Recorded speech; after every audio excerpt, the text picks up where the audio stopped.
સિરીઝની expiry પહેલા નિફ્ટીમાં જોશ high, લગભગ 200 પોઈન્ટની તેજી સાથે 24,100ના સ્તરની નજીક ક્લોઝિંગ.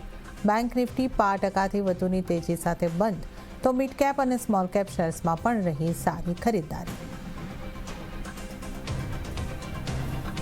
ફાર્મા સેક્ટરમાં દેશની સૌથી મોટી ડીલ અમેરિકાની કંપની ઓર્ગેનોનમાં સંપૂર્ણ હિસ્સેદારી ખરીદશે સન ફાર્મા. લગભગ $12 બિલિયન એન્ટરપ્રાઇઝ વેલ્યુ પર થશે ડીલ. કંપનીએ કહ્યું, ડીલથી મળશે ગ્રોથની મોટી તક. સમાચારથી સ્ટોકમાં આજે જોવા મળ્યો લગભગ 7%નો ઉછાળો.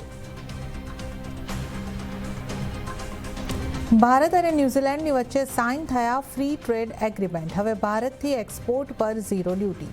5,000 ભારતીયોને મળશે વર્કિંગ વિઝા. 15 વર્ષમાં ભારતમાં 1.8 લાખ કરોડનું રોકાણ કરશે ન્યૂઝીલેન્ડ. ઈરાનનો અમેરિકાને નવો પ્રસ્તાવ. કહ્યું, સ્ટ્રેટ ઓફ હોર્મુઝ ખોલવા માટે તૈયાર, પરંતુ ન્યુક્લિયર વાર્તા આવતા તબક્કા સુધી થાય સસ્પેન્ડ. અમેરિકાની નાકાબંધી ખતમ કરવાની પણ શરત રાખી. આ તરફ ટ્રમ્પ બોલ્યા, જો ઈરાન વાતચીત ઈચ્છે છે તો કરી શકે કોલ.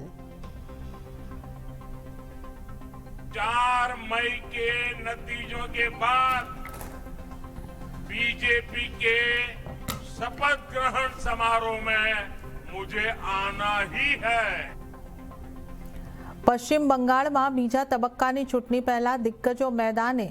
બેરકપુરમાં પીએમ મોદીનો હુંકાર. કહ્યું, બિહાર, ઓડિશા અને હવે બંગાળનો વારો. 4 મેએ ડાયરેક્ટ બીજેપી સરકારના શપથ ગ્રહણમાં આવીશ. हम बहुत प्रचंड बहुमत के साथ चुनाव जीते. કોલકાતાના બેહાલામાં ગૃહમંત્રી અમિત શાહનો રોડ શો. બંગાળ ચૂંટણીને ગણાવ્યું અત્યાર સુધીનું સૌથી શાંત મતદાન. કહ્યું, પ્રચંડ બહુમતની સાથે ચૂંટણી જીતી રહી છે બીજેપી.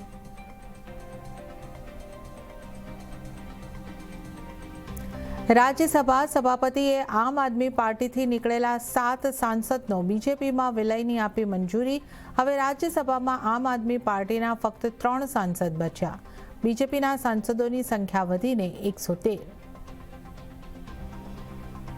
તો આવતીકાલે મતગણતરીની તડામાર તૈયારીઓ. કડક સુરક્ષા હેઠળ રખાયા ઈવીએમ. કાલે થશે ઉમેદવારોના ભાવિનો ફેસલો. અને અગનભઠ્ઠીમાં શેકાયું ગુજરાત. હજુ 3 દિવસ હીટવેવ હાહાકાર મચાવશે. સતત બીજા દિવસે અમદાવાદ, રાજકોટ, ગાંધીનગરમાં પારો 44 ડિગ્રીને પાર.